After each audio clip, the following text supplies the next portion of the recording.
Hey everybody, Backpacker Luke here, and today we're going to be talking about simple ways that you can cut your pack weight for your next backpacking trip without breaking the bank too much. So that's what we're going to get into today. Let's go. So the first two ways that you can cut your pack weight pretty easily is they actually both involve like your backpacking packs themselves. So the first way is to go from an internal frame backpack or an external frame backpack to a frameless pack. So that'll cut a lot of weight for you just because frameless packs have a lot less in them and that make them up. So you cut your weight a bunch that way. The next way to cut some easy weight from your whole pack weight is to actually cut parts of your pack off itself. So I have the frameless backpack on me, and actually these guys do a pretty good job of not leaving like a ton of excess stuff on your pack. But what you can do is you can actually cut the excess straps off where you don't need them. So you have it sized to yourself and you know kind of the maximum that you'd want to, let's say, pull these out before you stop. So you can cut off like a little bit of excess strap here or around the waist strap, all that kind of stuff. So just cutting off like excess straps from your pack will do a lot for you. Not do a lot for you, but it'll cut some grams and maybe even adding up to ounces. So it's a really simple way to cut weight off your pack without actually sacrificing anything, because you're just cutting off the excess that you don't need anyway. Now with the frameless pack, you didn't see a lot of excess straps, but if you are using an internal frame pack like the Osprey, I love this pack, but man, this thing has like a ton of extra straps and just like wasted material. So I can kind of put this all together for you. And even when I have this not even that tight, like it's just kind of loose, I have all of this extra right here, and then I have all of this extra right here. And what they're kind of end up doing here is Osprey is trying to fit a larger kind of spectrum of sizes and shapes and all that kind of stuff. So they're just trying to make it more of like a one size fits all pack instead of more of like a tailored pack to you. So brands that are not cottage company brands, that are like more like mainstream brands, will a lot of times have like excess straps and just weight to them. So like all of these guys that are cinching the pack down, you can cut off like a ton of these extra space here. So that's a great way to just cut some weight off your pack and not sacrificing anything. If you want to know why I haven't done this with all my packs, actually, is because I end up lending out my packs to people all the time. So I don't want to cut off straps that somebody else might actually need to use, or like length to the straps somebody else might need to use. So I've kept the straps the same and like not touched on all of my packs, but that's only because I lend them out to people constantly. So if you're not doing that, and if you basically are the only one using your pack, then go ahead and cut off all the excess straps and stuff. Honestly, it's a cleaner look anyway. So if you cut them where you don't need them and then roll them back over and sew them back, or just like burn the ends so they don't fray. And it'll help your pack look better, and also it'll cut some weight. So there you go. The next way to cut some weight from your pack weight is to basically just bring a backpacking quilt instead of a sleeping bag. So the big difference of a backpacking quilt, one of them, is that it doesn't have really any excess fabric to it. So, and for instance, this is a quilt that I made that has no zipper. It's just sewn. There's a sewn in kind of foot box there up to, I did it to about my knees, and then just have the rest kind of fan out like this, and sort of a, I don't know what you call that, like a pyramid, reverse pyramid out. And then I just tuck it underneath me when I'm sleeping. And it does the job without any zippers, any like cinches or pulls or anything like that. I don't use a hood because I can just pull this. I have this one sized enough so I can pull it up kind of here. So I don't really need a hood anymore. And it cuts out all that extra weight. Also cuts out the fabric that would normally be underneath you up against your back. Because with sleeping bags, when you're sleeping on top of a sleeping bag, all that insulation value is gone with whatever you're laying on top of anyway. And what you're getting your insulation value from is actually your sleeping pad, which we'll talk about later.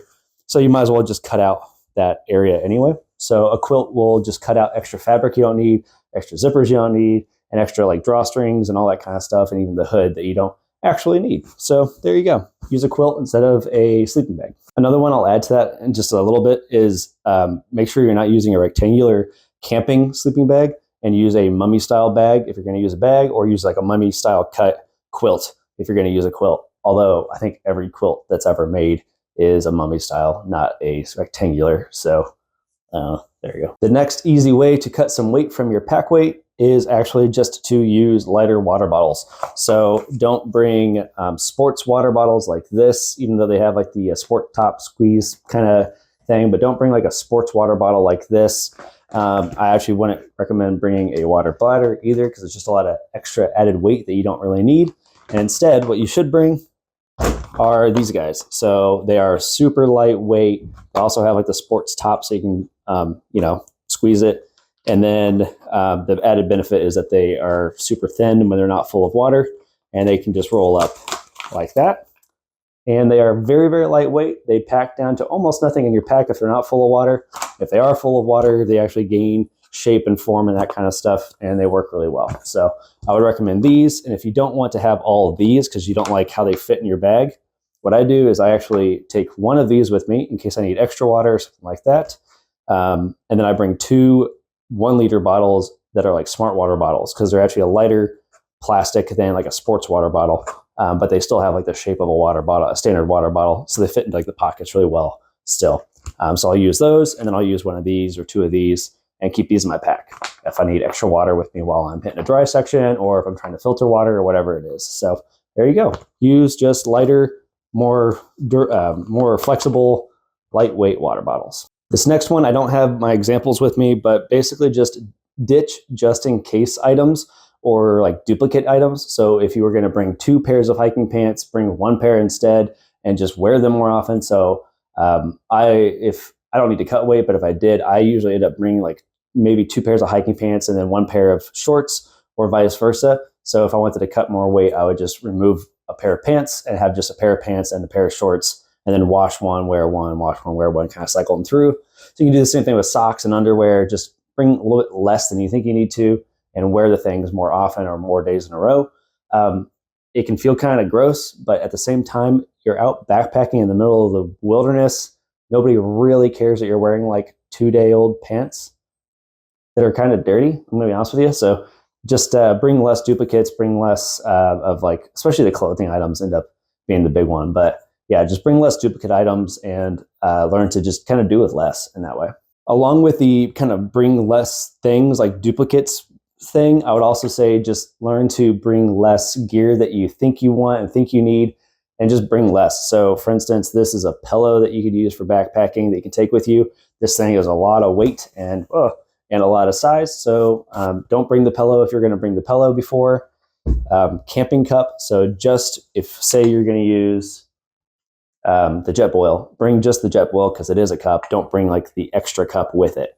So just bring the Jetboil because it's already a cup and a mug, and have like an all-in-one cook system instead of bringing an all-in-one cook system and this. So if you were going to be like drinking your coffee while you made your breakfast, just learn to drink your coffee first and then make your breakfast or whatever, but don't bring an extra cup with you and the stove. So just once again, like get rid of like excess items and just kind of like nice items to have, but ones you don't actually need. The last one is, you saw me swinging around earlier. This is a trowel, like a camping trowel that you can use to dig a hole for yourself if you need to use it. I hope you do use it at some point, but you don't need a trowel.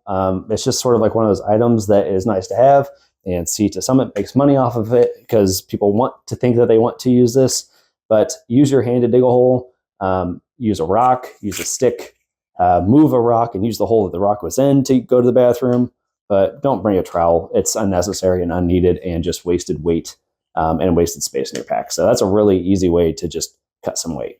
Another easy way to cut weight, in case you haven't been doing it already, and it sounds kind of obvious, but I'm just going to say it, is bring travel size items with you instead of full size items. So bring a travel size toothbrush, bring travel size toothpaste, travel size deodorant, all that kind of stuff. Don't bring full size items. Even, just that'll cut your weight for you. If you don't want to pay money to get the kind of actual travel size toothbrush, just take a normal toothbrush and then cut it. So you have just your normal toothbrush that you normally have, and then cut it about this length so it's easier to hold and you don't need as much of it. So do that. Travel size items instead of full size items. That'll cut weight for you. The next one is to bring down items instead of synthetic insulation items. They're pretty much always like warmth level for warmth level. Down items are pretty much always going to be lighter. So bring down items instead of synthetic items. And it's a little bit of a false narrative that down items have to be more expensive than synthetic insulation items. So I'm still keeping on the trend of like cheap ways to fix your pack weight kind of thing. So yeah, you can buy down items that are the same price point as synthetic items for the same cost and for the same heat value. You just got to know where to look. Pro tip, Uniqlo is a great place to go buy cheaper, lightweight down items to take on your next backpacking trip. They will not break your bank any more than going out and buying like synthetic insulation items will, but they'll be down instead. So down items instead of synthetic insulation items, and that counts for sleeping bags or quilts. That counts for jackets, all that kind of stuff. So down instead of synthetic. This one's kind of a fun one to me anyway. I don't know. This is a kind of a standard sleeping pad that you might use on a backpacking trip. To me, this is just massive. This is the lighter version, the more ultralight version of this, but this is still a inflatable sleeping pad. The way to cut some weight from your pack, and it's actually cheaper as well than buying these. So this is really just like a how to save money and budget option and an inexpensive way to cut your pack weight is instead of buying these guys, all you got to do is buy one of these instead. So it's a foam sleeping pad. It's not going to give you the same insulation value, so that's fair. But buying a foam sleeping pad instead is a great way to cut some of your weight. And in addition to that, when you buy the foam pad, if you really want to cut more weight, what you can do is cut it out to be the size of your torso. Instead of, this originally came in like a full square kind of camping pad looking thing, and I cut it out to be basically the shape of my torso more or less. So I cut more weight that way when I was using this to save weight and save kind of pack space. So yep, another great way to cut weight and for actually cheaper than buying a inflatable sleeping bed. So these guys, yay. Another way to cut your pack weight and still be budget friendly is instead of bringing something like a all-in-one inclusive stove, which I have recommended in the past, and I still enjoy these, but all-in-one inclusive stove, so it's the cup, the stove, the burner, everything. This carries the fuel and all of that stuff all in one like package. If you want to cut weight, you can go from this, you're using this item, to using something like this, which is basically just like a very lightweight canister stove. So this is the Snow Peak stove. And so you would just use this, put the canister here, and then use a cup. This is a Toaks cup, and just put that on top and use this as your whole stove system. So it's a lot lighter weight. The price point to buy like this cup, this stove, and all of that compared to the price point of like the Jetboil or the Fire Maple is right around the same. So for the same cost, you can go to a much lighter weight version, but it's not as convenient. So that's the sacrifice you're making. And a lot of these things, if you want to cut weight, you're usually making some kind of sacrifice of like a luxury item or convenience, stuff like that. But it's a great way to cut weight. Also, another way to cut weight with your stove is, I don't have one with me, but there's a cat can stove or soda can stove, whatever you want to call it. I'll put a picture up here for you, but you can use one of those and then just use basically white gas to kind of fuel it. And you can look up that whole thing if you want to, but yeah, you can use a cat can stove instead. That's going to be super lightweight. Basically, the only weight you're carrying is the weight of the liquid fuel that you're using. So you can do that as well. The final one I'm going to mention for you is water filters. So if you want to go for a budget option of a water filter instead of using one of these guys, which is very robust, very durable, it'll last forever, and it will get everything out basically because it's a ceramic filter, is to go from something like this to something like this, which is a paper filter, water filter. And you're basically comparing like $25 to I think $65 or $85, something like that. So really budget, easy way to cut weight is to go from this guy, which weighs a lot more than this guy. So also saves you money, and it saves a lot of weight and also saves a lot of size. So you can see the difference of this in your pack versus this in your pack. So that's all I have for you today. Hope you really enjoyed it. If you did, make sure to like the video, subscribe to the channel, all that kind of stuff. If you have any questions, please leave them down in the comments below. I'd love to answer stuff for you. And thank you for being here. Really appreciate it.